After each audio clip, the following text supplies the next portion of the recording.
Hello, folks. I am back with a firearms review. But before I get to that, I want to say a thank you to all my subscribers and my new subscribers. Some of my new subscribers I know from the range I work at, Classic Pistol in Southampton, PA. I really want to thank all of them for subscribing to my channel.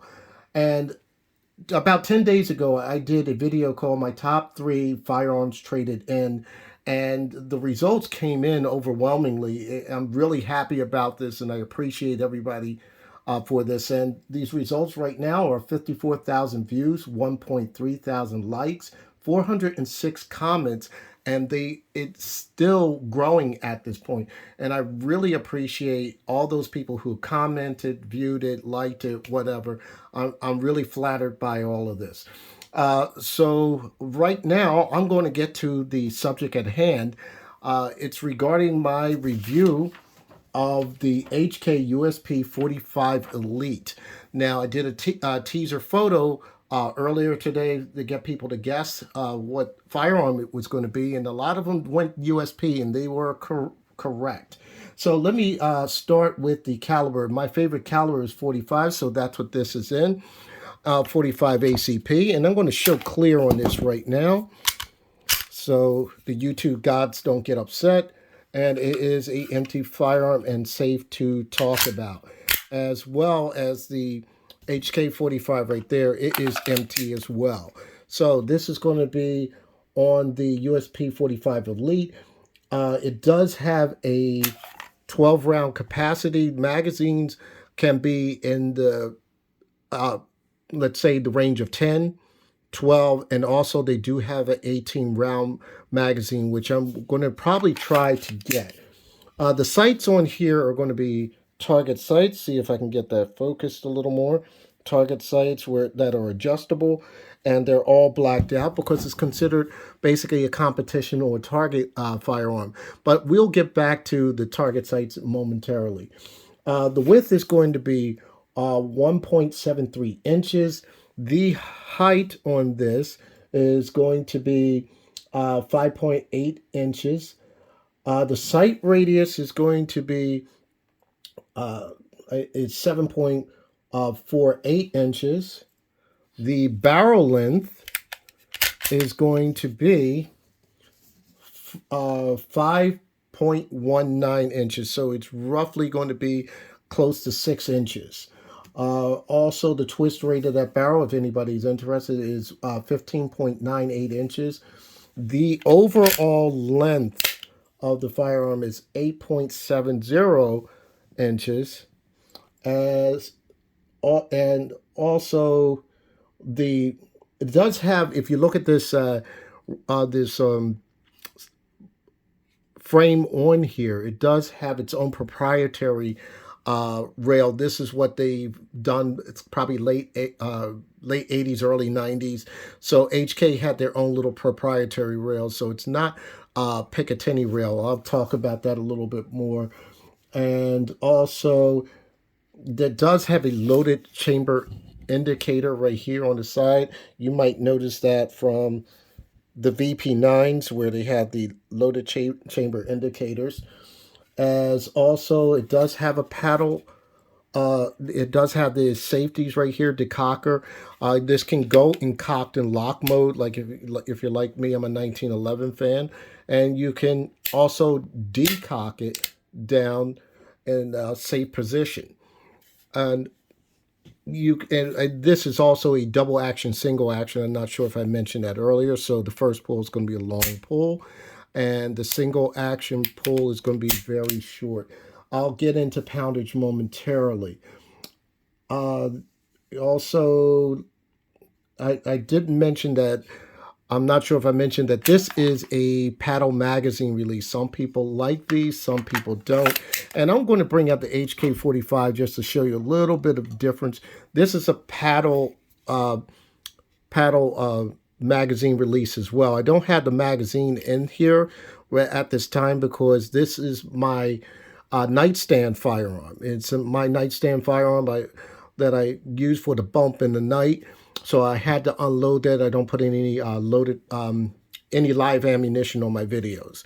So if you notice, his paddle is a little bit wider than on the USP Elite right here. So you notice it's very small. This one is very tiny compared to this one where it sticks out a little fatter. And you might know this from the VP9s that it also has that paddle magazine release as well. Moving right along, this USP also has the frame of a standard USP. Now the difference is they just added a longer slide. Now it does come in different sizes from 4 to 5, and of course, as you see, this one that's a bit longer. The Elite series usually has a longer a longer slide with a little bit of a better trigger than the other USPs. So you have your Elite and you have your, I can't think of the other one. You have your Elite and there's the other one that's out there, Expert. The Expert is another one that has a better trigger than the standard. Now, what's unique about this slide is if you notice that I turned this over here, you'll see this undercut here, and it exposes the barrel right underneath, which is pretty unique. That, and it has that kind of like a concave area, or like that you see on 1911s, on some of your standard 1911s. So that's pretty unique. And one of the other differences here is if you notice how shiny the barrel hood on the top right here, as you see, I've been running it pretty hard. So it's stainless there. It's really shiny. What's particularly popular with the HK45s or some other models, it does have the barrel here at the end. The barrel seems to like bell out a little bit, and then of course you see the O-ring right here, and that O-ring is also to aid in lockup as well. So when that slide comes back, you have a positive lockup for the next shot. And as you see, it's the same way here on the HK45. So that's pretty much a trademark standard that HK does on their firearms. Let's see here, going through my notes, there were certain things I wanted to mention. Yes, the trigger pull. The trigger pull and double action on this firearm is 11.5 pounds, and single action is going to be 3.8 pounds. Now, from firing this one today, I've been shooting this. I shot roughly about 200 rounds. Now there's a limitation at the particular range I go to, so I only shot about that many rounds. Now, I think, in my opinion, I think the trigger and double action is better on the Elite than it is on the HK45. The HK45 to me feels a little more stout with that. It feels a little more stout that you have to add a little more finger strength. With this one, it seems to be smoother. Not that this is not a smooth trigger, but it seems like this one is really smoother. And especially when you go into single action mode, this firearm really shines in single action. Both of them shine in single action, but this really shines in single action. One of the other things is the HK45 has just single-sided safety decocker, and this one has ambidextrous, which I was really surprised it did have an ambidextrous decocking safety lever there. One of the things about this is when you're shooting this particular firearm or this one, let's start with the HK45.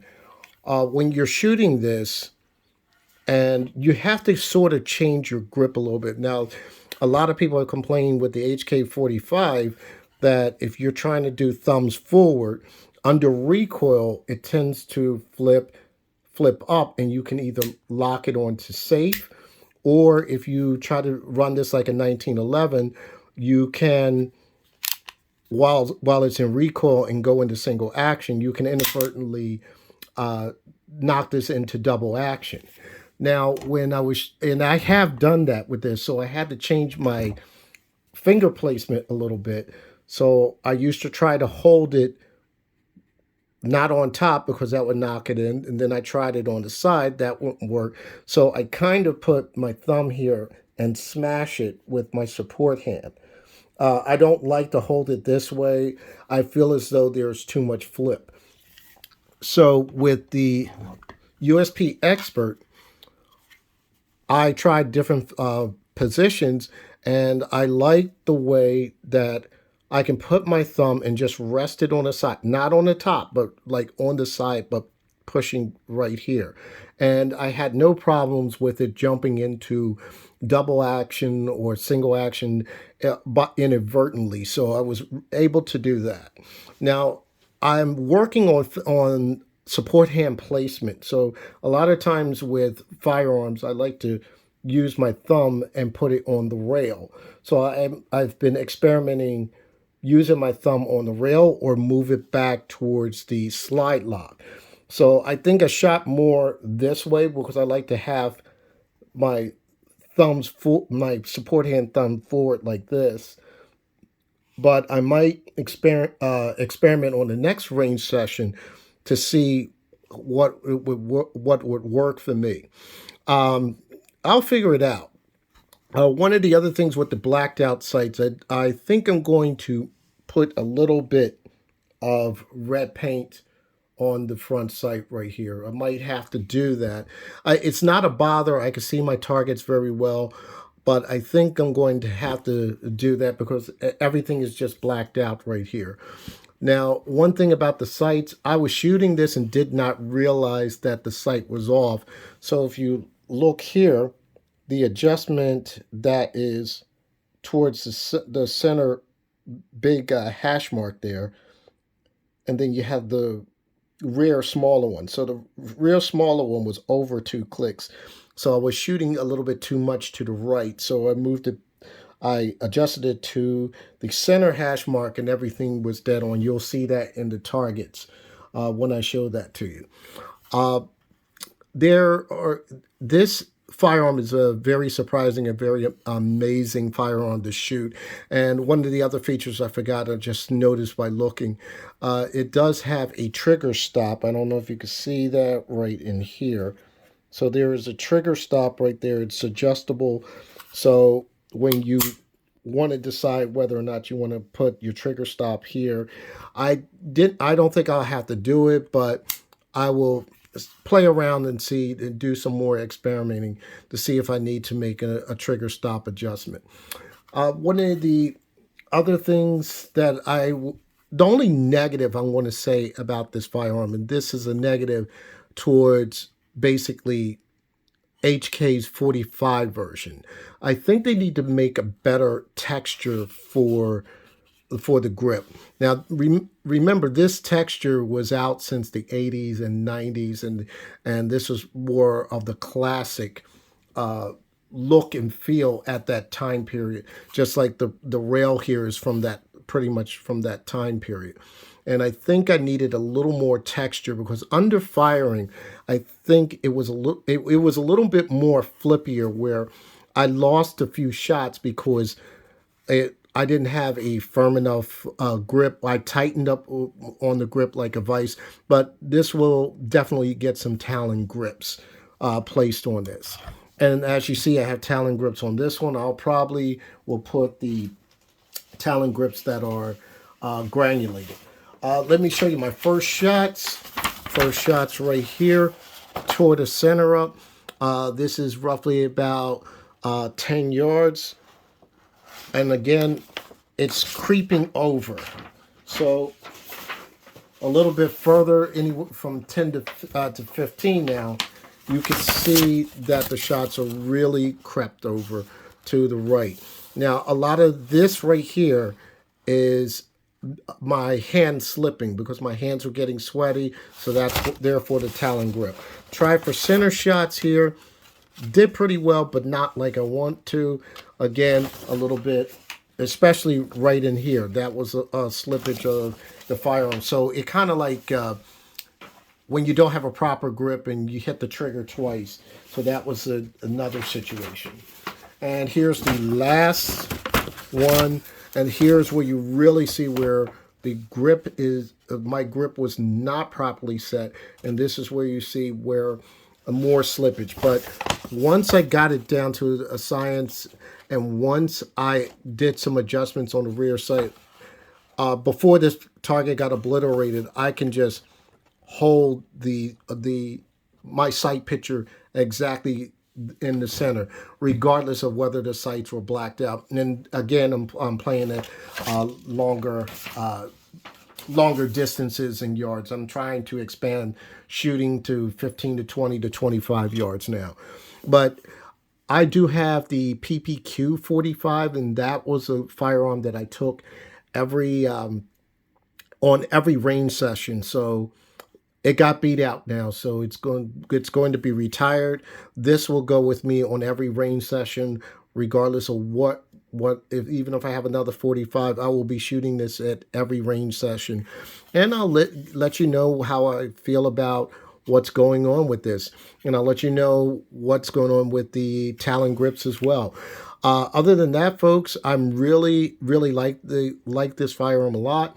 I'm going to enjoy shooting this a lot. Like I said, the only thing I have an issue with is the grips at this point. Talon grips will solve that problem. Other than that, happy shooting. Stay safe. #2A. Take care, folks.